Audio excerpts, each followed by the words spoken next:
Hello and welcome to the first episode of Why Games. I'm your host MX-256, but you can call me Dash.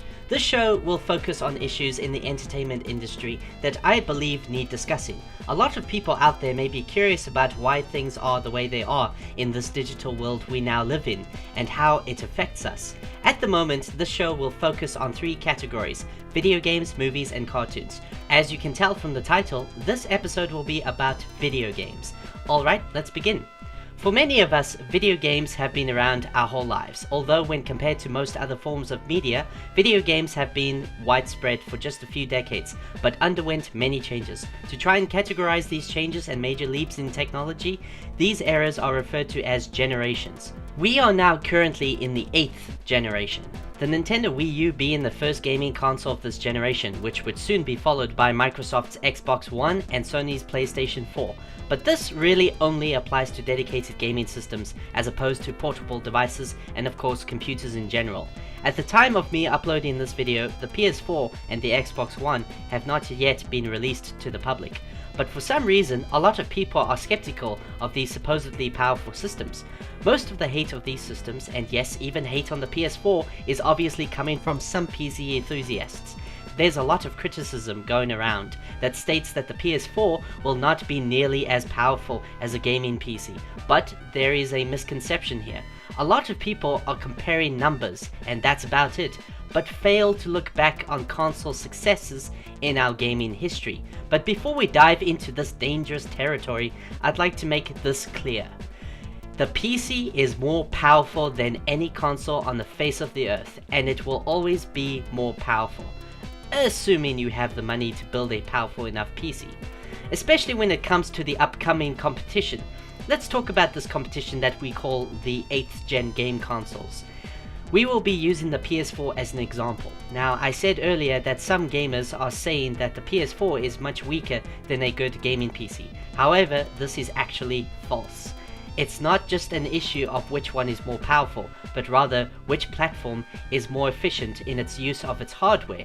Let me explain. In order to run a game, a PC is required to also run an operating system. But a PC's operating system, also known as an OS, is designed to do anything and everything, and as a result, it is heavy on resources. PCs also have to run a mountain of other things. It has to run drivers, APIs, and in many cases, other additional softwares like Steam and Origin. All of these and much more, such as unrelated apps that run in the background, like antivirus programs, software that comes with drivers, and other stuff that may be sitting in the background that, although may be doing nothing, still takes up memory. The list goes on, but all of these put a heavy burden on a PC. All of these things take up RAM, CPU, and yes, even GPU resources, which means there isn't much left for games to use. The only solution?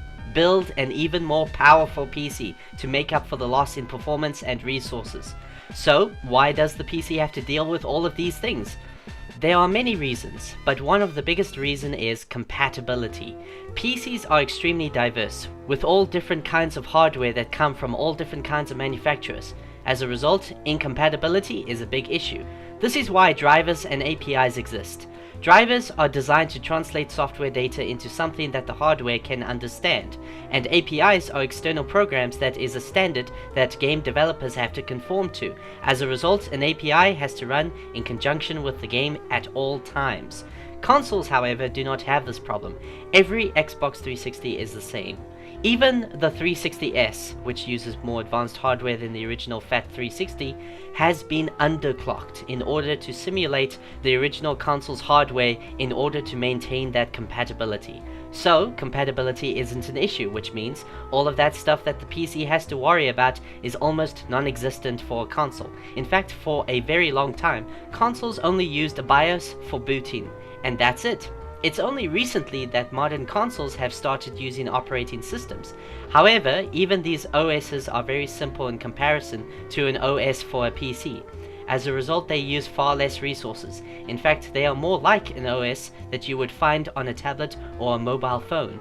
Now, I am aware that the 360 and PS3 do have APIs installed on them, but these game developers can choose to bypass these APIs in order to get a performance boost in their games, which is what many of them choose to do.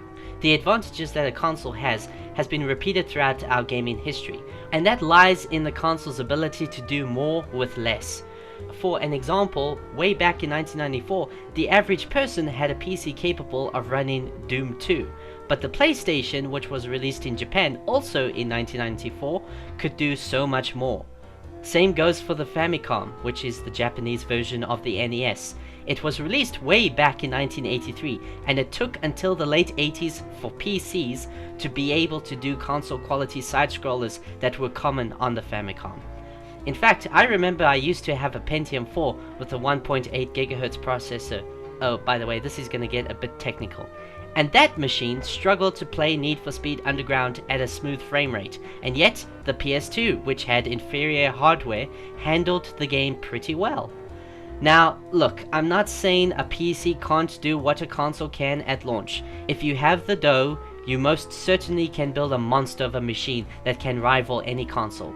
But still, a lot of people underestimate consoles. I mean, I know so many people that bought a PC back in 2005 because they were convinced that it could handle whatever the Xbox 360 could do.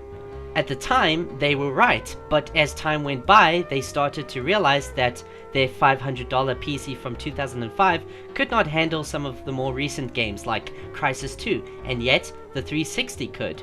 This leads to my next point. Games look better as time goes by without the need to upgrade. Here's some examples of PS3 games. Ridge Racer from 2006 and Gran Turismo 6 slated for late 2013. Here's Uncharted from 2007 and here's The Last of Us 2013. As game developers get used to the hardware, games look better. So back to the PS4. Some people may not be very impressed at the launch titles that the PS4 has to offer, but that's the thing. Games will look better as time goes by. So now we know that consoles in general are way more efficient than the PC. But how powerful is the PS4? Again, a lot of people have been saying that the PS4 is pretty weak, but I'm not sure how true that statement is. Let's take a quick look at what we know so far. Warning, this is also going to get very technical. So many people speculate that the PS4 CPU is clocked pretty low. For those that don't know, this is the speed of the CPU we're talking here.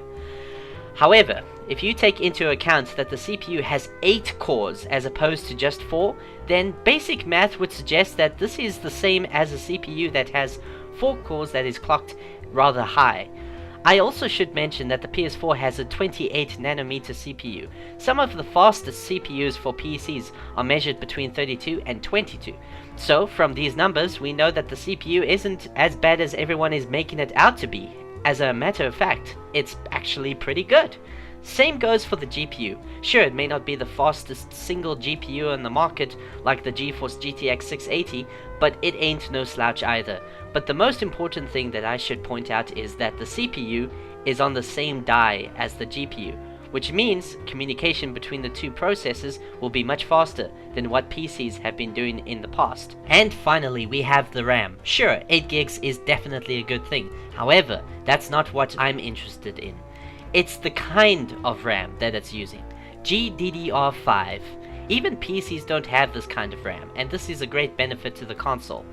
So why am I telling you all this techno babble?